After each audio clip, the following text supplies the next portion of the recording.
ஆதியாகமம் முதலாம் அதிகாரம் முதலாம் வசனம். ஆதியிலே தேவன் வானத்தையும் பூமியையும் சிருஷ்டித்தார். 2. பூமியானது ஒழுங்கின்மையும் வெறுமையுமாயிருந்தது. ஆழத்தின் மேல் இருள் இருந்தது.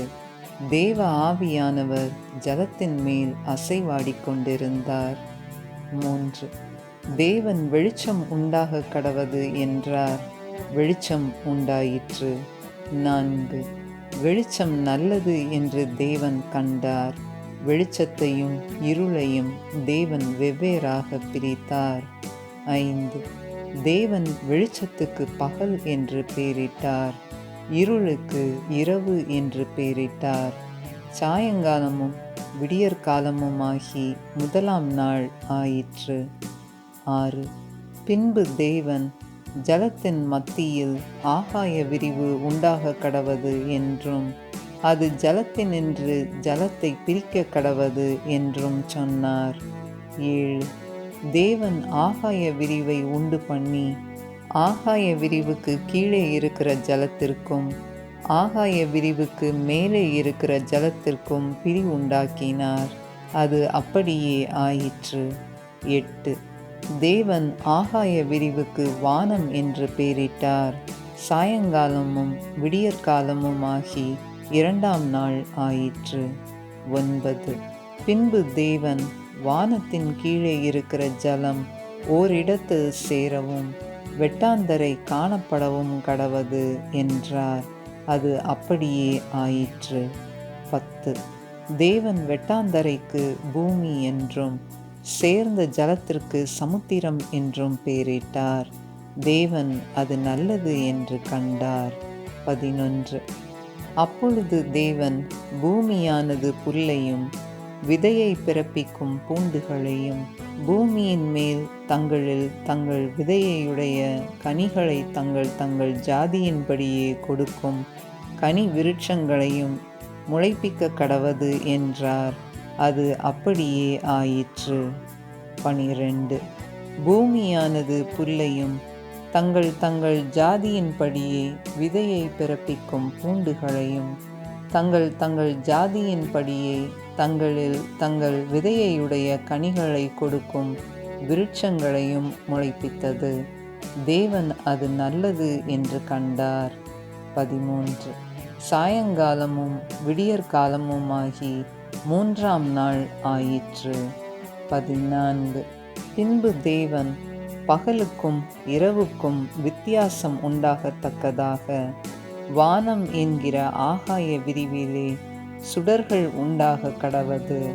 அவைகள் அடையாளங்களுக்காகவும் காலங்களையும் நாட்களையும் வருஷங்களையும் குறிக்கிறதற்காகவும் இருக்க கடவது என்றார். 15. அவைகள் பூமியின் மேல் பிரகாசிக்கும்படிக்கு வானம் என்கிற ஆகாய விரிவிலே சுடர்களாயிருக்க கடவது என்றார். அது அப்படியே ஆயிற்று. 16. தேவன் பகலை ஆள பெரிய சுடரும் இரவை ஆள சிறிய சுடரும் ஆகிய 2 மகத்தான சுடர்களையும் நட்சத்திரங்களையும் உண்டாக்கினார். 17. அவைகள் பூமியின் மேல் பிரகாசிக்கவும் 18. பகலையும் இரவையும் ஆளவும் வெளிச்சத்துக்கும் இருளுக்கும் வித்தியாசம் உண்டாக்கவும் தேவன் அவைகளை வானம் என்கிற ஆகாய விரிவிலே வைத்தார். தேவன் அது நல்லது என்று கண்டார். 19. சாயங்காலமும் விடியற்காலமுமாகி 4ஆம் நாள் ஆயிற்று. 20. பின்பு தேவன் நீந்தும் ஜீவ ஜந்துக்களையும் பூமியின் மேல் வானம் என்கிற ஆகாய விரிவிலே பறக்கும் பறவைகளையும் ஜலமானது திரளாய் ஜனிப்பிக்க கடவது என்றார். 21. தேவன் மகா மச்சங்களையும் ஜலத்தில் தங்கள் தங்கள் ஜாதியின்படியே திரளாய் ஜனிப்பிக்கப்பட்ட சகலவித நீர் வாழும் ஜந்துக்களையும் சிறகுள்ள ஜாதி ஜாதியான சகலவித பட்சிகளையும் சிருஷ்டித்தார். தேவன் அது நல்லது என்று கண்டார். 22. தேவன் அவைகளை ஆசீர்வதித்து நீங்கள் பலுகி பெருகி சமுத்திர ஜலத்தை நிரப்புங்கள் என்றும் பறவைகள் பூமியில் பெருக கடவது என்றும் சொன்னார். 23.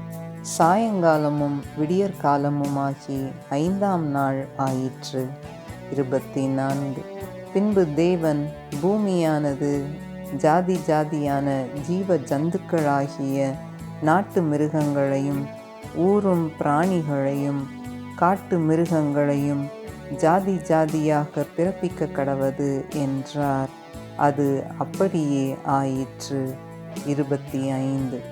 தேவன் பூமியிலுள்ள ஜாதி ஜாதியான காட்டு மிருகங்களையும் ஜாதி ஜாதியான நாட்டு மிருகங்களையும் பூமியில் ஊரும் பிராணிகள் எல்லாவற்றையும் உண்டாக்கினார்.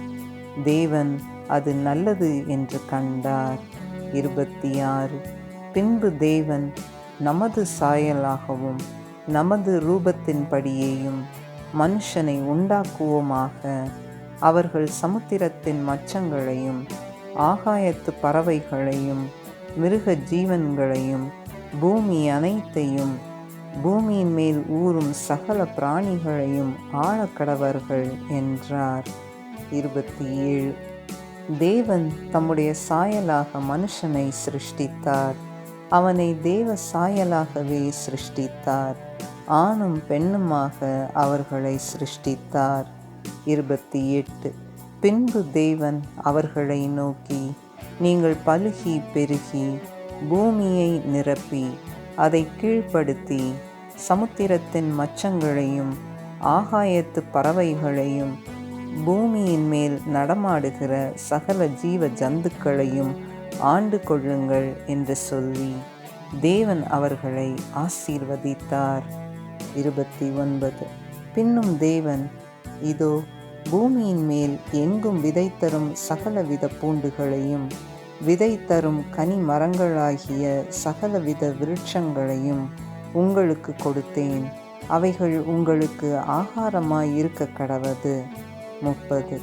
பூமியில் உள்ள சகல மிருக ஜீவன்களுக்கும் ஆகாயத்தில் உள்ள சகல பறவைகளுக்கும் பூமியின் மேல் ஊறும் பிராணிகள் எல்லாவற்றிற்கும் பசுமையான சகல பூண்டுகளையும் ஆகாரமாக கொடுத்தேன் என்றார். அது அப்படியே ஆயிற்று. 31.